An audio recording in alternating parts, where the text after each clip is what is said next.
Mummy mummy बाहेर वातावरण बघ मम्मी. या वातावरणात एक अशी मस्त गरमागरम प्लेट भजी झाली पाहिजे यार. चल भजी बनवू आज आपण.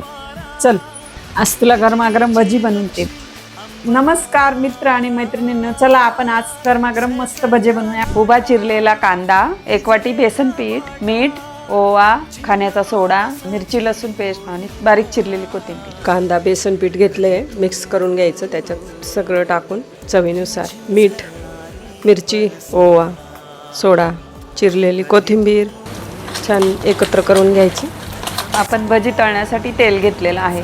तेल कढईत गरम करायला ठेवलं. तेल आपलं छान तापून झालेलं आहे. छानपैकी आता छोट्या छोट्या भज्या काढूया.